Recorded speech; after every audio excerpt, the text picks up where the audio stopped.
Hey there, garden nerds. I'm Christy Wilhelmi from Gardenerd.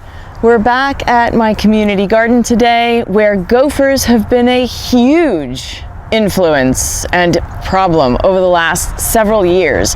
While trapping has temporarily relieved the issue, we're pretty much losing everything we're trying to grow here. So today, I want to show you how to install a gopher barrier at the bottom of your raised beds. Like so many things in gardening, physical barriers are often the best protection. And we're using 1/2-inch welded wire mesh instead of chicken wire because gophers can chew through chicken wire, but they can't chew through 1/2-inch welded wire mesh.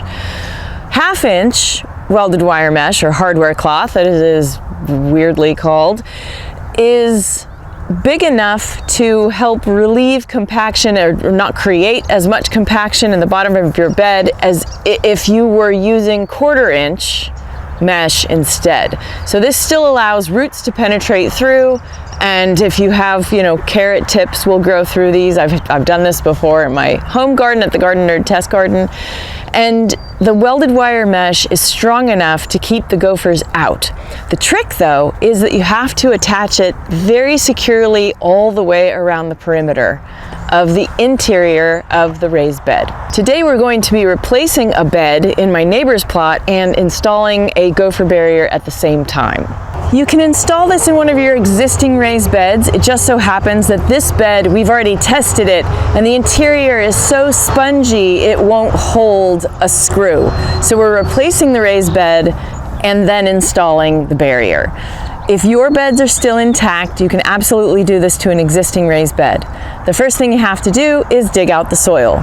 So put down a tarp and shovel out all of the soil onto that tarp. This will make it easier later on to get everything back in, because once you've shoveled most of the soil back in, the tarp can be picked up and just brought over and dumped in to make it easier. Next, it's time to cut your hardware cloth.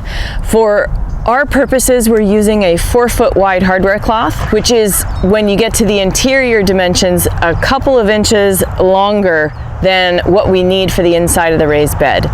We usually cut the length about 6 inches longer on either side, so an extra foot, and then we fold it either over the edge of the bed to get a nice crease upside down, and that will make it drop into place better.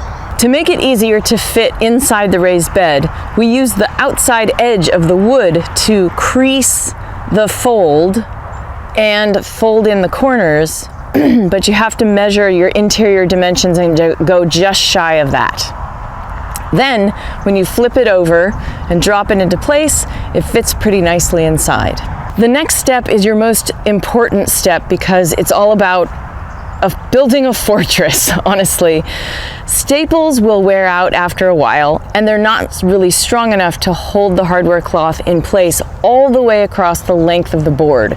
So what my friend devised was taking a piece of wood, and it doesn't have to be a 2x4, we just happen to have these around, so that's what we're using, but a length of board, and you're sandwiching the hardware cloth between your raised bed board and the piece of lumber that you want to attach to the raised bed board. And this is all on the inside of the bed. It's a good idea to have a mallet on hand to hammer that into place. Sometimes the hardware cloth can be really resistant to movement, so folding, that's why folding makes it a little bit easier.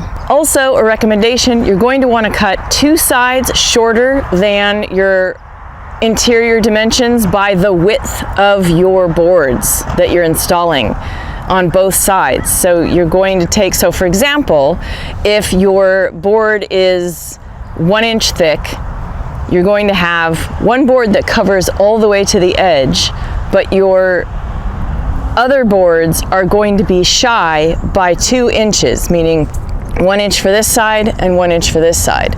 And that way it'll slide into place, and then you can screw the hardware cloth into the raised bed, securing it the entire length of the board. Once you've secured your hardware cloth to the inside of your raised bed, you can remove any extra pieces that are sticking up with tin snips. And what my friend loves to do is take a hammer and a piece of board and just hammer down those sharp tips of each section of hardware cloth down to the board that we just installed. So that will keep you from gouging your fingers if you're sticking your hands in the soil along the edges of your bed. After all of that is secure, it's time to put your soil back in your bed. And then you can plant to your heart's content. A word of warning about installing a barrier like this. If you have invasive rhizome type grasses growing up into your bed on a regular basis, or something like bindweed or nutsedge, I don't recommend installing this kind of barrier because it will make it impossible to get to the root of those invasive grasses and remove them from here on out. So for my own bed, I've only installed the Gopher barrier in one bed back there because my other beds have other issues. Like this bed has my neighbor's blackberry bush that shows up in here every once in a while, and so does that bed back there.